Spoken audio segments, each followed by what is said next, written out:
Hi hello ಎಲ್ಲರಿಗೂ ನಮಸ್ಕಾರ ಗೆಳೆಯರೆ. ಸ್ನೇಹಿತರೆ, ಕರ್ನಾಟಕ ನಗರ ನೀರು ಸರಬರಾಜು ಮತ್ತು ಒಳಚರಂಡಿ ಮಂಡಳಿಯಿಂದ ಈ ಒಂದು ನೇಮಕಾತಿಯನ್ನು ಮಾಡ್ಕೊಳ್ತಾ ಇದ್ದಾರೆ. ಇಲ್ಲಿ ಬೆಂಗಳೂರಿನಲ್ಲಿ ಖಾಲಿ ಇರುವ ಮೂಲ ವೃಂದ ಮತ್ತು ಕಲ್ಯಾಣ ಕರ್ನಾಟಕ ಪ್ರದೇಶದ ವೃಂದದಲ್ಲಿ 50 ಸಹಾಯಕ ಅಭಿಯಂತರರು 14 ಸಿ ಗ್ರೂಪ್ ವೃಂದದ ಹುದ್ದೆಗಳಿಗೆ ಇಲ್ಲಿ ನೇಮಕಾತಿಗೆ ಸಂಬಂಧಪಟ್ಟಂತೆ ನಮ್ಮ KEA ಕರ್ನಾಟಕ ಪರೀಕ್ಷಾ ಪ್ರಾಧಿಕಾರದಿಂದ ಆನ್ಲೈನ್ ಮುಖಾಂತರ ಅರ್ಜಿಯನ್ನು ಆಹ್ವಾನಿಸಿದೆ. ಇಲ್ಲಿ ಅರ್ಹ ಮತ್ತು ಆಸಕ್ತ ಅಭ್ಯರ್ಥಿಗಳು ಈ ಒಂದು ನೇಮಕಾತಿಗೆ ಅರ್ಜಿಯನ್ನು ಸಲ್ಲಿಸಬಹುದಾಗಿದೆ.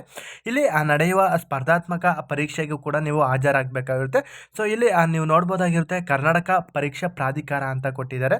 ಅದೇ ರೀತಿ ಇಲ್ಲಿ ಕರ್ನಾಟಕ ನಗರ ನೀರು ಸರಬರಾಜು ಮತ್ತು ಒಳಚರಂಡಿ ಮಂಡಳಿಯಲ್ಲಿ ಯಾವ ಒಂದು ಹುದ್ದೆಗಳು ಖಾಲಿ ಇದೆ ಅಂದರೆ, ಸಹಾಯಕ ಇಂಜಿನಿಯರ್ ಹುದ್ದೆಗಳು ನಿಮಗೆ ಸ್ಟಾರ್ಟಿಂಗ್ 43,000 ಸ್ಯಾಲ್ರಿ ಇರುತ್ತೆ. ಒಟ್ಟು ನಿಮಗೆ ಟೋಟಲ್ ಎಲ್ಲ ಸೇರಿ ನಿಮಗೆ ಸ್ನೇಹಿತರೆ 64 ಹುದ್ದೆಗಳು ಒಟ್ಟು ಹುದ್ದೆಗಳು ಇರುತ್ತೆ. ಮೂಲ ವೃಂದ 54 ಹುದ್ದೆಗಳು, ಕಲ್ಯಾಣ ಕರ್ನಾಟಕ ವೃಂದದ 10 ಹುದ್ದೆಗಳು ಖಾಲಿ ಇದೆ. ಅದೇ ರೀತಿ ಪ್ರಥಮ ದರ್ಜೆ ಸಹಾಯಕ ಗ್ರೂಪ್ ಸಿ ಹುದ್ದೆಗಳಿಗೆ ನೇಮಕಾತಿಯನ್ನು ಮಾಡ್ಕೊಳ್ತಾ ಇದ್ದಾರೆ. ವಿದ್ಯಾರ್ಹತೆ ಬಂದು ನಿಮಗೆ ಸಹಾಯಕ ಇಂಜಿನಿಯರ್ ಅವರಿಗೆ ಅಭ್ಯರ್ಥಿಯು ಭಾರತದಲ್ಲಿ ಸ್ಥಾಪಿತವಾದ ಕಾನೂನು ರೀತಿಯ ವಿಶ್ವವಿದ್ಯಾಲಯದಿಂದ BTech ಇಂಜಿನಿಯರ್ ಪದವಿಯನ್ನು ನೀವು ಮುಗಿಸಿರಬೇಕಾಗುತ್ತೆ. ಪ್ರಥಮ ದರ್ಜೆ ಲೆಕ್ಕ ಸಹಾಯಕರಿಗೆ ಅಭ್ಯರ್ಥಿಯು ಭಾರತದಲ್ಲಿ ಕಾನೂನು ರೀತಿಯ ಸ್ಥಾಪಿಸಲ್ಪಟ್ಟ BCom ಪದವಿಯನ್ನು ಪಾಸಾಗಿರಬೇಕಾಗುತ್ತೆ. ಅದೇ ರೀತಿ ಪಿಂಚಣಿ ಸೌಲಭ್ಯ ಕೂಡ ಇದೆ. ಏನೋ ಅದೇ ಸರ್ಕಾರಿ ಪಿಂಚಣಿ ಸೌಲಭ್ಯ ಇದೆ. ಅದೇ ರೀತಿ ನಿಮಗೆ ಪಿಂಚಣಿಯನ್ನು ಕೊಡ್ತಾರೆ. ವಯೋಮಿತಿ ನೋಡಿದ್ರೆ ಕನಿಷ್ಠ 18 ವರ್ಷ ಅಭ್ಯರ್ಥಿಗೆ ಆಗಿರಬೇಕಾಗಿರುತ್ತೆ. ಅಭ್ಯರ್ಥಿಗಳು ಸಾಮಾನ್ಯ ವರ್ಗದ ಅಭ್ಯರ್ಥಿಗಳಿಗೆ 35 ವರ್ಷ, ಪ್ರವರ್ಗ 2A 2B ಅಭ್ಯರ್ಥಿಗಳಿಗೆ 38 ವರ್ಷ, ಪರಿಶಿಷ್ಟ ಜಾತಿ ಪರಿಶಿಷ್ಟ ಪಂಗಡ ಪ್ರವರ್ಗ 1 ಅಭ್ಯರ್ಥಿಗಳಿಗೆ 40 ವರ್ಷಗಳಂತ ಇಲ್ಲಿ ವಯೋಮಿತಿ ಸಡಿಲಿಕೆಯನ್ನು ಕೂಡ ಕೊಟ್ಟಿದ್ದಾರೆ ಸ್ನೇಹಿತರೆ. ಇಲ್ಲಿ ಹುದ್ದೆಗಳ ವರ್ಗೀಕರಣ ಈ ಒಂದು ಅಧಿಸೂಚನೆಯ ಲಾಸ್ಟಲ್ಲಿದೆ. ನೀವು ಅರ್ಜಿ ಸಲ್ಲಿಸಬೇಕಾದ್ರೆ ಯಾವುದೇ ಒಂದು ಆಫ್ಲೈನ್ ಮುಖಾಂತರ ಅರ್ಜಿಯನ್ನು ಸಲ್ಲಿಸಿದ್ರೆ ಅವರು ಪರಿಗಣನೆಗೆ ತಗೊಳ್ಳೋದಿಲ್ಲ. ನೀವು ಈ ಒಂದು ಡಿಸ್ಕ್ರಿಪ್ಷನಲ್ಲಿ ನಾನು ಆನ್ಲೈನ್ ಮುಖಾಂತರ ಅರ್ಜಿ ಸಲ್ಲಿಸೋಕ್ಕೆ ನಾನು ಲಿಂಕ್ನ ಕೊಟ್ಟಿರ್ತೀನಿ. ಆ ಒಂದು ಲಿಂಕ್ ಮುಖಾಂತರ ನೀವು ಅರ್ಜಿಯನ್ನು ಸಲ್ಲಿಸ್ಬೋದಾಗಿದೆ. ಇಲ್ಲಿ ಆನ್ಲೈನ್ ಮುಖಾಂತರ ಅರ್ಜಿಯನ್ನು ಸಲ್ಲಿಸೋಕ್ಕೆ 10/2/2024ರಿಂದ ಆನ್ಲೈನ್ ಮುಖಾಂತರ ಅರ್ಜಿಯನ್ನು ಸಲ್ಲಿಸಲು ಕೊನೆಯ ದಿನಾಂಕ 10/3/2024 ಆಗಿರುತ್ತೆ. ಶುಲ್ಕವನ್ನು ಪಾವತಿ ಮಾಡಲು ಕೊನೆಯ ದಿನಾಂಕ 14/3/2023 ಆಗಿರುತ್ತೆ ಸ್ನೇಹಿತರೆ.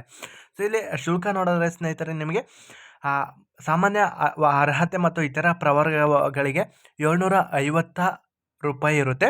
ಇಲ್ಲಿ ಯಾವುದೇ ಕಾರಣಕ್ಕೂ ಪಾವತಿಸಿದ ಶುಲ್ಕವನ್ನು ಹಿಂದಿರುಗಿಸುವುದಿಲ್ಲ ಅಂತ ಕೊಟ್ಟಿದ್ದಾರೆ. ಪರಿಶಿಷ್ಟ ಜಾತಿ ಪರಿಶಿಷ್ಟ ಪಂಗಡ ಪ್ರವರ್ಗ 1 ಮಾಜಿ ಸೈನಿಕ ಮತ್ತು ವಿಕಲಚೇತನ ಅಭ್ಯರ್ಥಿಗಳು 500 ರೂಪಾಯಿ ಇಲ್ಲಿ ಕಟ್ಟಬೇಕಾಗಿರುತ್ತೆ. ಅದೇ ರೀತಿ ಸ್ಪರ್ಧಾತ್ಮಕ ಪರೀಕ್ಷೆ ವಿಧಾನ ಕೂಡ ಕೊಟ್ಟಿದ್ದಾರೆ. ಇಲ್ಲಿ ಆಫ್ಲೈನ್ ಮುಖಾಂತರ OMR ಅಲ್ಲಿ ನೀವು ಸ್ಪರ್ಧಾತ್ಮಕ ಪರೀಕ್ಷೆಯನ್ನು ಎದುರಿಸಬೇಕಾಗಿರುತ್ತೆ. ಇಲ್ಲಿ ಸ್ಪರ್ಧಾತ್ಮಕ ಪರೀಕ್ಷಾ ಕೇಂದ್ರಗಳು ಬೆಂಗಳೂರು, ಮೈಸೂರು, ತುಮಕೂರು, ದಾವಣಗೆರೆ, ದಕ್ಷಿಣ ಕನ್ನಡ, ಶಿವಮೊಗ್ಗ, ಬೆಳಗಾವಿ, ಧಾರವಾಡ, ಬಳ್ಳಾರಿ, ಬೀದರ್, ಕೊಪ್ಪಳ, ರಾಯಚೂರು ಮತ್ತು ಕಲಬುರಗಿಗಳಲ್ಲಿ ಈ ಒಂದು ಸ್ಪರ್ಧಾತ್ಮಕ ಪರೀಕ್ಷೆಯನ್ನು ನಡೆಸಲಾಗುವುದು ಅಂತ ಕೂಡ ಕೊಟ್ಟಿದ್ದಾರೆ. ನೀವು ವೆಬ್ಸೈಟಲ್ಲಿ ಚೆಕ್ ಮಾಡ್ತಾ ಇರಬೇಕಾಗುತ್ತೆ. ಅಲ್ಲಿಂದ ನೀವು ಡೌನ್ಲೋಡ್ ಮಾಡಿಕೊಂಡು ನಿಮ್ಮ ಹಾಲ್ ಟಿಕೆಟನ್ನು ಪರೀಕ್ಷೆಗೆ ಹಾಜರಾಗಿರಬೇಕಾಗುತ್ತೆ. ಅದೇ ರೀತಿ ಕನ್ನಡ ಕಡ್ಡಾಯ ಭಾಷೆ ಕೂಡ ಇರುತ್ತೆ. ಇಲ್ಲಿ ಸಹಾಯಕ ಇಂಜಿನಿಯರ್ ಅವರಿಗೆ ಯಾವ ರೀತಿ ಎಕ್ಸಾಮ್ಸ್ ಇಟ್ಟಿರ್ತಾರೆ. 100 ಮಾರ್ಕ್ಸ್ ಇಟ್ಟಿರ್ತಾರೆ, 2 ಅವರು ನಿಮಗೆ ಟೈಮ್ ಇರುತ್ತೆ.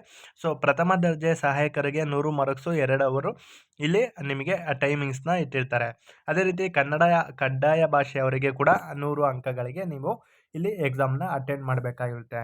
ಇಲ್ಲಿ ಆಫ್ಲೈನ್ ಮುಖಾಂತರ ನೀವು OMR ಶೀಟಲ್ಲಿ ಎಕ್ಸಾಮ್ನ ಅಟೆಂಡ್ ಮಾಡಬೇಕಾಗುತ್ತೆ.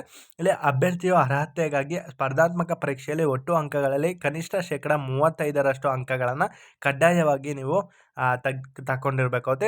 ಇಲ್ಲಿ ನೆಗೆಟಿವ್ ಮಾರ್ಕ್ಸ್ ಕೂಡ ಇರುತ್ತೆ. ಕೆಲವು ಅರ್ಹತಾ ಷರತ್ತು ಕೂಡ ಇದೆ. ಎಕ್ಸಾಮ್ ಸೆಂಟ್ರಲ್ಲಿ ಯಾವುದೇ ಒಂದು ನೀವು ಅಕ್ರಮದಲ್ಲಿ ತೊಡಗಿಕೊಂಡ್ರೆ ನಿಮ್ಮನ್ನು ಪರೀಕ್ಷೆಯಿಂದ ಸಂಪೂರ್ಣವಾಗಿ ಬ್ಯಾನ್ನ ಮಾಡ್ತಾರೆ. ಇದಿಷ್ಟು ಈ ಒಂದು ಹುದ್ದೆಯ ಮಾಹಿತಿಯಾಗಿತ್ತು.